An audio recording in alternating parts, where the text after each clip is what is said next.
Bonjour tout le monde, j'espère que vous vous portez tous bien. Bonne semaine à tous. Lelo, Nalingay vraiment, na partagé moi message moko par rapport ya Makambo, ya Congo. Bon, na partagé mingi sur Babilo Kozo qui est na Congo, mais pour Lelo, ezali loko un peu moins différent, eza un peu moins comme conseil, oyo nalingi na pesa et j'espère que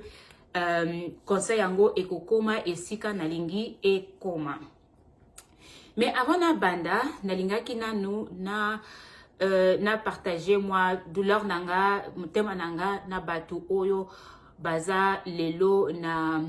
Kolwezi na lycée oyo ezwaki feu. Donc vraiment makanisi nanga et pas na bango nzamba sunga asala nyoso ke vraiment ba famille bana o bakendaki école bazonga na ba famille na bango ba oyo ba kozana ba blessure vraiment que si c'est possible le gouvernement ezwa bango en charge kota na hôpital et puis bazala soigner bien et tout vraiment nzamba zala na bango nyoso tout na ba famille nyoso tout o ezana bana n'école wana. Eza vraiment passé vraiment mawandenge babiloko aboué ezo continuer ka koleka na mboka oyo et sengeli ezana ba leader oyo baza vraiment il faut bazwa biloko na sérieux bongisa ba situation na ba structure nyoso tout na l'école na ba hôpitaux partout mais tozo mona que ba même problème ezo sala donc eza vraiment triste mais nzambe a sala et puis na baton élection yango nde eza baton oyo ba congolais sko il faut bobima massivement bokende ko voter pour na koluka un peu ko apporter moi changement. Bomoni biso na Congo c'est comme si tomesani soki moi problème amnene salami tolobeli yango et puis après tozongi mais si quoi il faut ezala temps ya kobanda ko réaliser ko loba que non soki to continuer boye rien va changer lo ko sala que to changer makambo et changer ezali vraiment ko kende ko luka ke ba élection et salama ko luka ko changer gouvernement ndenge ezali boye makambo ndenge leki na école wana na Kolwezi awa soki lingaki leka awa na bamboka oyo tozali libanda ya Congo omona que ba parents ba ko porter plainte donc ba ko suing banani ba école ba koloba que non comment est-ce que école les moto et tout ça ba pompier ba yete et tout ça et puis au moins école comme on a problème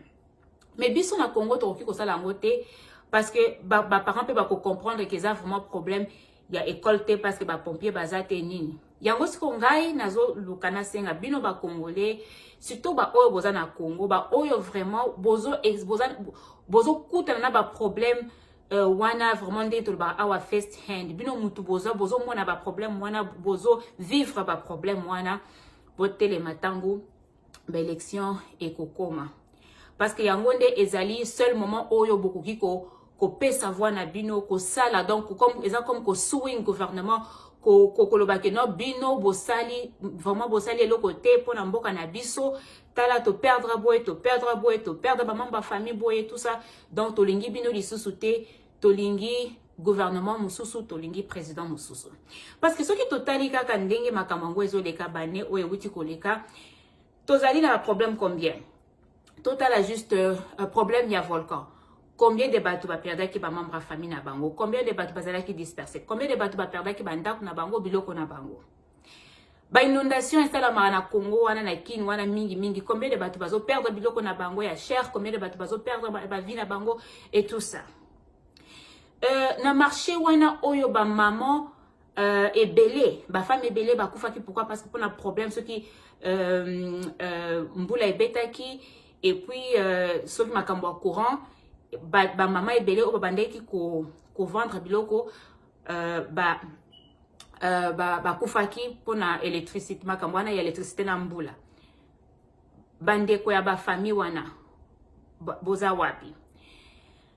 donc ba problème eza mingi na problème ya lelo oyo toyo ki biso surtout ya lycée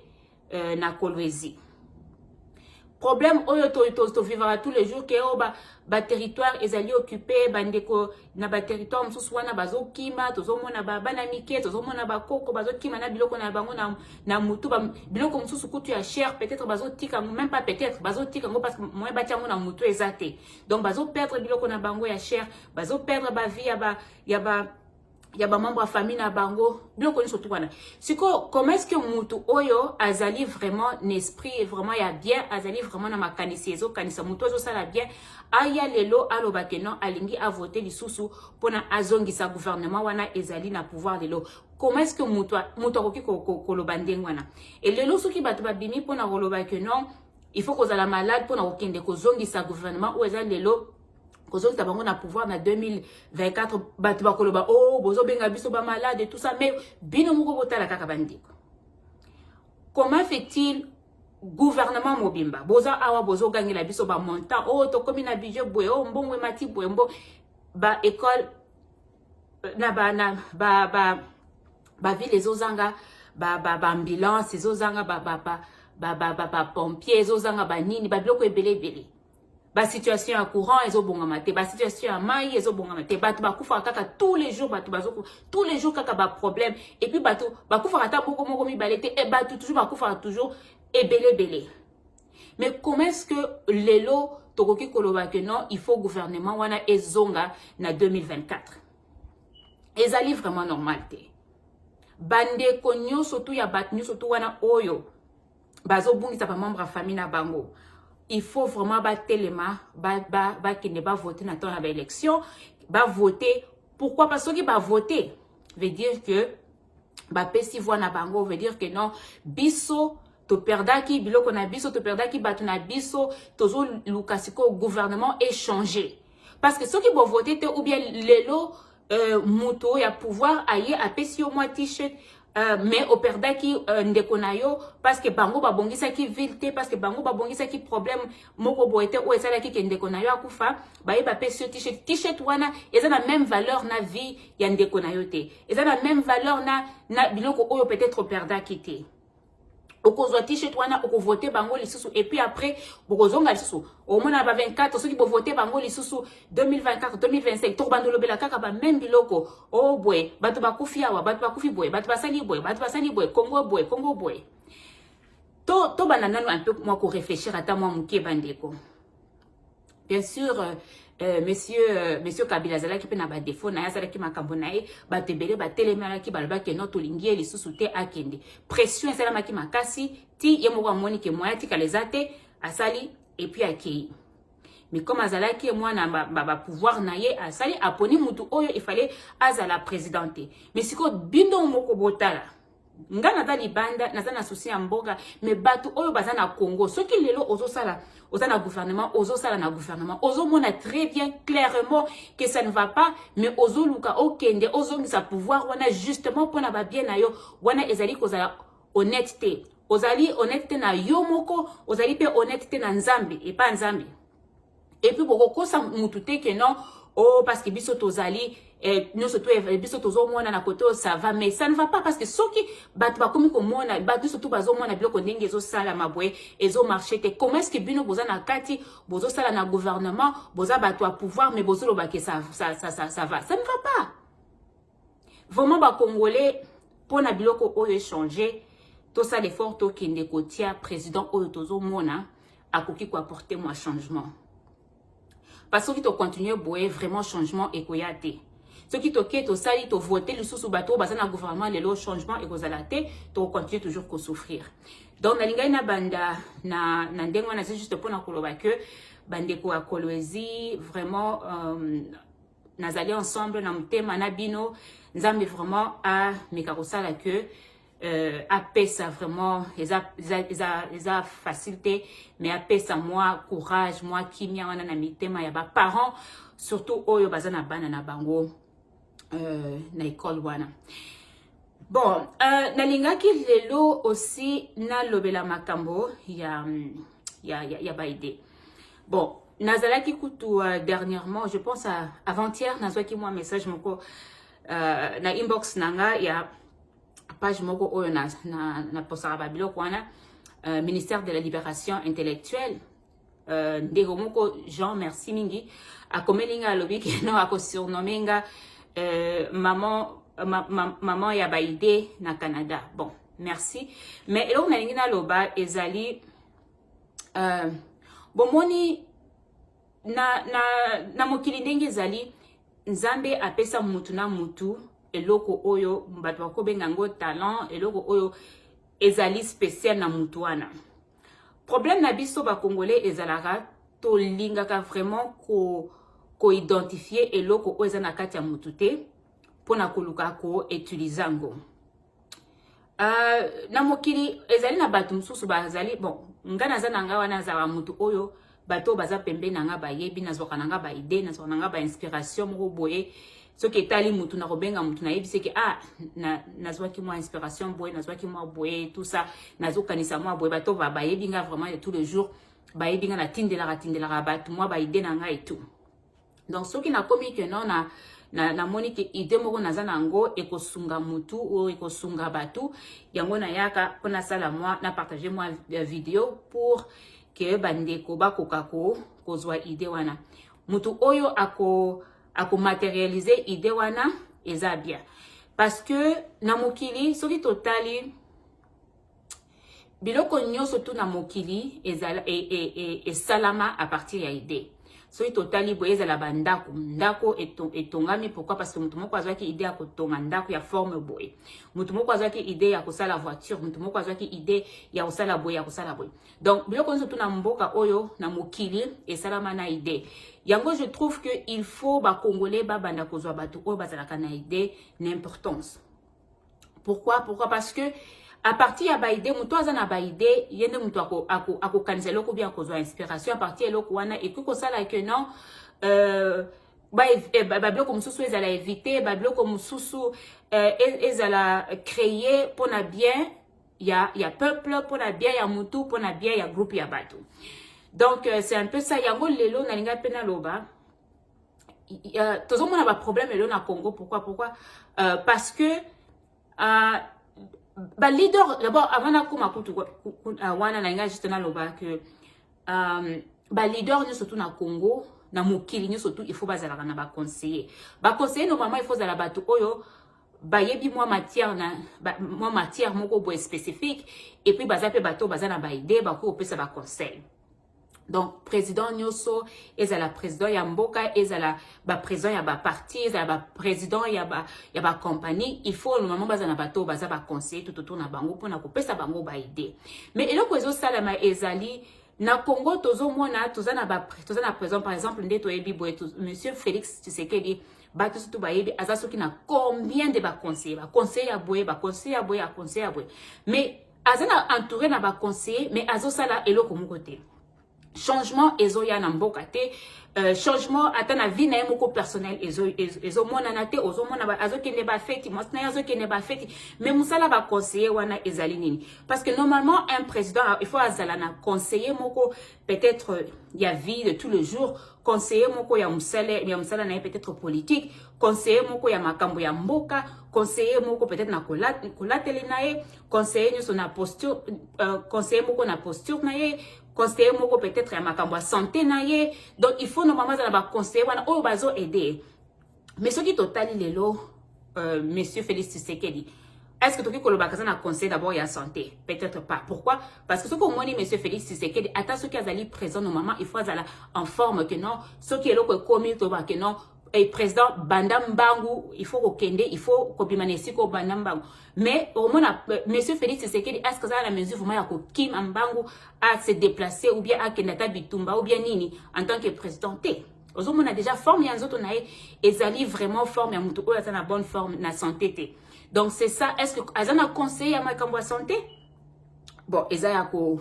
luka koyeba mais toyebi kazana ba conseil beli vie na ya social boy to mona kaya kindaka bimaka kindaka ba fête tout ça. Est-ce que ça na conseil ya koyebisa que non mboka ezali na guerre peut-être il faut pas ko kende bisika boy peut-être il faut na nukozala boy est-ce que ça na conseiller azana conseiller. Donc c'est vraiment très important kozala na ba conseiller oyo baza wana pona ko aider yo pas oyo baza wana juste pona ba kende ko melana yo donc ba conseiller social donc oza juste na bato wana bo kende bo mena moi ba vin bo mela moi ba bière et tout ça Donc wana ezo aider ni yo mutozali président ni population ni gouvernement ezo aider ata mutu mokote. Donc yango esengeli vraiment mutu oza na leadership ou azali na pouvoir moko ezala azana compagnie ezala azali président ya pays ezala azali président ya parti, il faut normalement azala ba conseiller et puis conseiller oyo ayebi musala na ye ayebi domaine na ye très bien. Ozala te que non mutu azali mutu a santé mozo pesa ke azala conseiller ya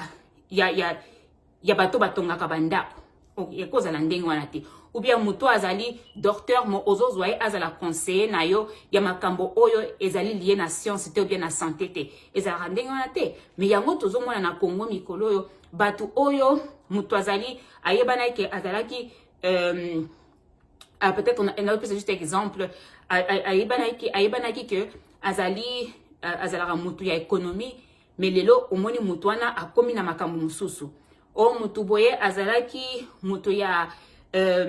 santé lelo akomi peut-être ministre ya makambo boye. Donc oyo ezali vraiment na kati ya field na yete na kati ya domaine na yete mais azo sala ngo juste parce que bazo nommer yango pe lelo toza na problème. Pourquoi? Parce que